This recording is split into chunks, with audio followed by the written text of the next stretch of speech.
Hi everyone, I'm Danielle from Three Lakes Physical Therapy. Hope everyone's doing well during this time. I wanted to take you through some exercises for the upper extremity that you guys can be doing at home while we have this shelter-in-place order. So this first exercise I'm going to take you through is just a stretch of the forearm. So a lot of us are at our computers all day long, and so we really need to stretch out the muscles on the top and the bottom of our forearm. The first one is just pulling the wrist up just like this, so you'll feel a stretch under through here, and then the opposite, okay? And then holding each of these for 30 seconds is ideal, and just try to get that in every hour, every 2 hours, just to kind of undo what you're doing at the computer. The next exercise is a pec stretch. So the pecs are the muscles in the front of your chest, right? It's a fan-like muscle.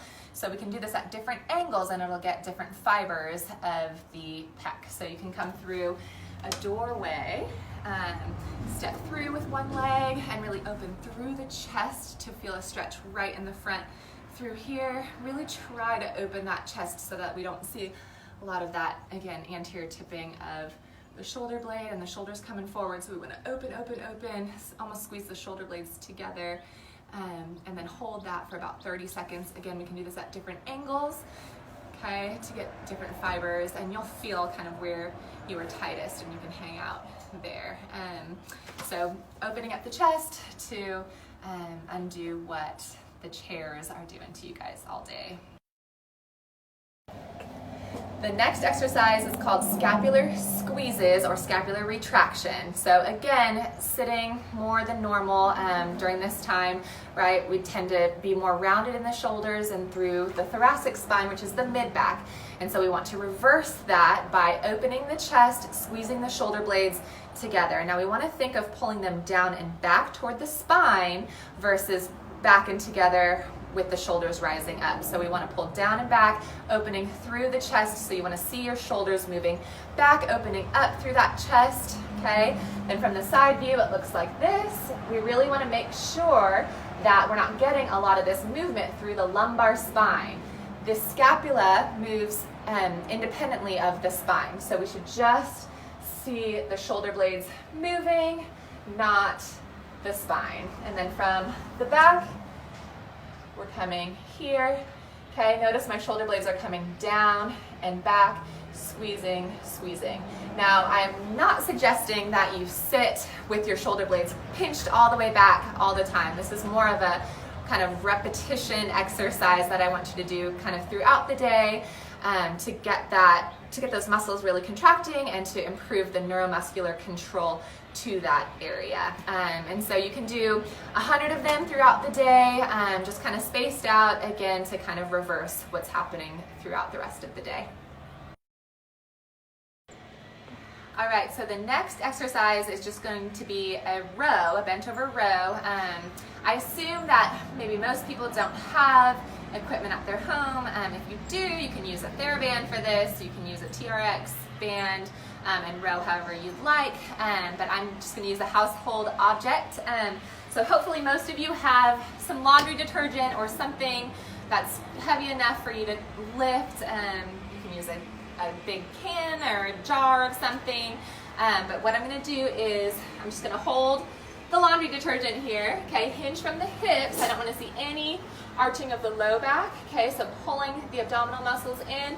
We're hinging forward, okay, so hips go back, chest comes forward, making sure that the cervical spine or the neck is in line with the thoracic spine, the mid-back, okay, so we're not doing any jetting of the chin forward here.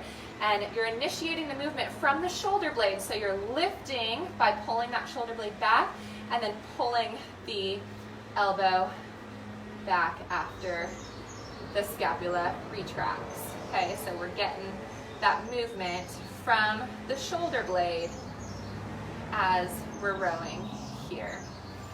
Good, and then what we really want to avoid too is excessive anterior rotation here of the shoulder.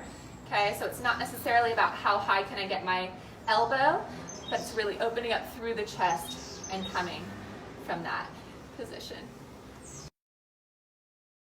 All right, so this next exercise is called the push-up with a plus.